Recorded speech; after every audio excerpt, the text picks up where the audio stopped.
This is Mr. MegaManFan. Like, share, comment, and subscribe. You know all the things to do. I don't know how else to explain how long I've been waiting to get this record in the mail other than to show you this webpage about Clear Lake Auditorium. This came out over 30 years ago. And as the website says, it was a 500 vinyl record print run that was only given to tastemakers and A-list DJs, which is the 1990s equivalent of saying they were influencers. And believe me, I tried to get one of these records back then and could not do it. And given the prices they went for in the secondary market ever since then, there was not going to be much chance that I would. But sadly, I didn't even get my hands on this record before 1/3 of De La Soul passed away. The legendary Trugoy the Dove, Plug 2, Dave, whatever you want to call him, is no longer with us. So rest in peace, brother. I wish you were still here. But I do finally have my very own copy of Clear Lake Auditorium.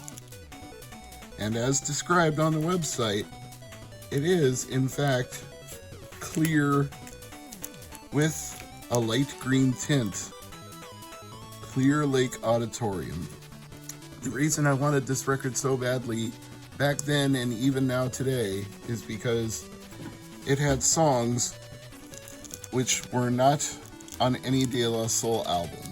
When you scroll down to the track listing, you can see In the Woods was on Balloon Mind State.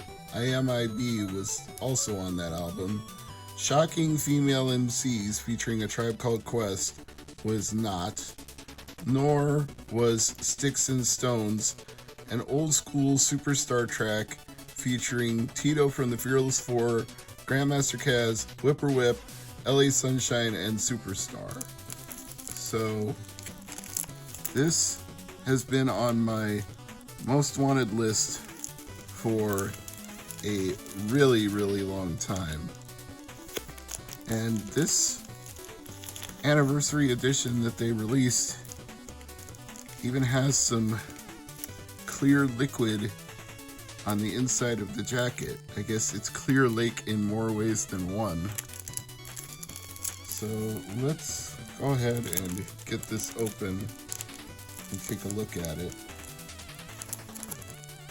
Legendary Collector's EP on clear green vinyl and gel sleeve. Well, the gel sleeve you can certainly see.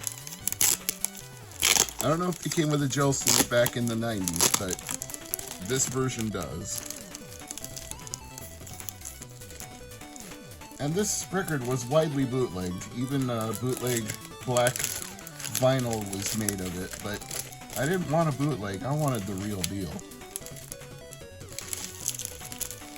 I've been able to listen to the songs online for a long time. Like, when Napster came around, there was no stopping people from distributing those songs over the internet. But like I keep saying, physical copies of Clear Lake Auditorium were very hard to come by, even for a dedicated De La Soul fan. And I saw them multiple times in concert before Dave Chacolier passed away, so I would consider myself in that dedicated category. I even saw them in concert when I was still in college. That is how far back I go with De La Soul. Actually, I saw them twice when I was in college. I had to think about that for a minute. I saw them both at the first university I was going to when I drove to Lincoln to see them, and then I saw them again when they came for a show in Ames. So I saw them twice before I even got out of college. Well, one problem with this liquid gel sleeve, is that it makes everything on the inside of this outer jacket stick together. It's super not cooperative, but finally got it loose. That gel is positively wacky, man. I like it, but I'm also worried that it would leak. Now, can I peel this without ripping the sticker?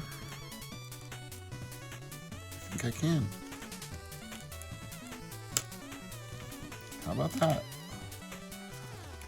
Okay. At long last, I can pull this record out and show it to you. I think the record too is sticking to the sleeve that it's in. That liquid gel stuff really makes everything stick together in a way that I'm not super into, because you don't want vinyl records to be sticking to things. That's usually not a good sign. That usually means you're going to have problems with your record when you try to play it. But I'm also rambling here because I'm trying very hard to get this record out without getting my fingerprints all over it or causing any damage to it. It is wedged in there, but good.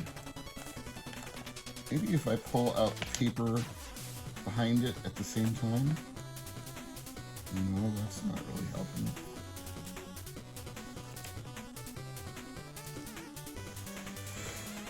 I'm actually going to stop filming for a second while I work on this. Finally got it free. Clear Lake Auditorium. And now that I've actually got it out of the sleeve, I think I'm going to put it in a paper sleeve, because as cool as this liquid gel presentation for Clear Lake Auditorium is, it's just not worth it when it makes it that hard to get the actual record out. So by the time I'm done uploading this video, I'll have transferred this to a paper sleeve so that I can give you this view of it, but give myself access to it when I want to play this. There's probably only one other record from when I was a college radio DJ that I ever wanted more, and that one I actually got a hold of. It was the Papa Large remix by Ultramagnetic MCs, because the version on the Ultramagnetic Funk Your Head Up album was not the same as the version in the video, and the only version of it that matched the version from the music video was on a promotional 12-inch single. But I found another DJ who was willing to sell it to me online through internet news groups, which tells you how long ago this was. But yes, the reprint of Clear Lake Auditorium gets 2 thumbs up from me, and for copyright reasons, I'm obviously not going to play any of the music from it, but look for it on YouTube or Spotify or Apple Music or whatever else you've got. I'm Mr. MegaManFan. Thank you for watching.